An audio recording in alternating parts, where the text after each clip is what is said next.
So বাংলাদেশে এই মুহূর্তে ফ্রি ট্রেড জোন কনসেপ্টটা নেই। ফ্রি ট্রেড জোন বলতে আমরা কি বুঝাই? ফ্রি ট্রেড জোন বলতে আমরা একটা অলমোস্ট ডিমড ওভারসিজ টেরিটরি বুঝাই, যেখানে কাস্টমসের কোনো বাধ্যবাধকতা থাকবে না, এবং সেখানে রিএক্সপোর্ট করা যাবে, সেখানে স্টোরেজ করা যাবে, সেখানে ম্যানুফ্যাকচারিং করা যাবে করে আবার। সো আমি একটা এক্সাম্পল হিসেবে বলি যে আমরা ইউএসের সাথে সবসময় কথা বলি যে আমেরিকান কটন কেন বাংলাদেশে খুব একটা বেশি ইউটিলাইজেশন হয় না। তার কিন্তু একটা বড় কারণ হচ্ছে টাইম টু মার্কেট। আমেরিকা থেকে কটন আসতে যে সময় লাগে একটা অর্ডার প্লেস করার পরে, এটা আসলে ভায়াবল না।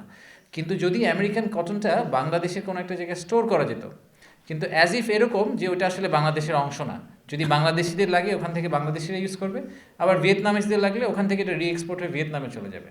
তো এরকম যদি একটা সেট আপ করা যেত, তাহলে আসলে এই টাইম টু মার্কেট ইস্যুটা রিজলভ হয়ে যেত। তো আমরা এইরকম একটা ফ্রি ট্রেড জোন এলাকার তৈরি করার জন্য নীতিগত সমর্থন আজকে এখান থেকে পেয়েছি। এটা আমরা ফাইনালি ক্যাবিনেটে নিয়ে যাব, বাট ক্যাবিনেটেও সিমিলার লোকজন বসেন, সো আমরা আশা করছি এটা ক্যাবিনেটও অ্যাপ্রুভড হবে। এই ফ্রি ট্রেড জোনের লোকেশন হিসাবে ইনিশিয়ালি আনোয়ারাতে, চট্টগ্রামের আনোয়ারাকে আইডেন্টিফাই করা হয়েছে। প্রায় 600-650 একর জমির উপরে একটা ফ্রি ট্রেড জোন তৈরি করার চেষ্টা চলছে।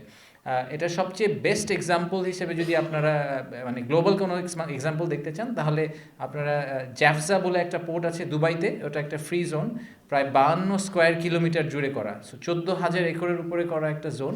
সেই জোনটি ইনফ্যাক্ট ইন্ডিপেন্ডেন্টলি $190 বিলিয়ন ট্রেড করে।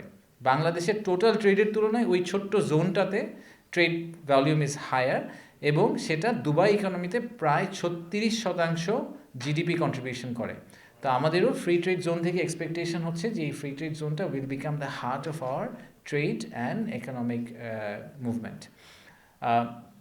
সো এই সিদ্ধান্তটা আজকে হয়েছে। এটাকে কার্যকর করতে হলে বেশ কিছু আইন এবং বেশ কিছু নীতিমালা বিধিমালায় পরিবর্তন আনতে হবে। সেটা আগামী সরকার ওভার টাইম করবেন, এবং আমরা আশা করছি যে এই বছরের শেষের নাগাদ একটা ফ্রি জোনের আমরা একটা ভালো জায়গায় হয়তো পৌঁছে যেতে পারবো, বা অ্যাটলিস্ট ইনিশিয়াল পজিশনটাতে পৌঁছে যেতে পারবো।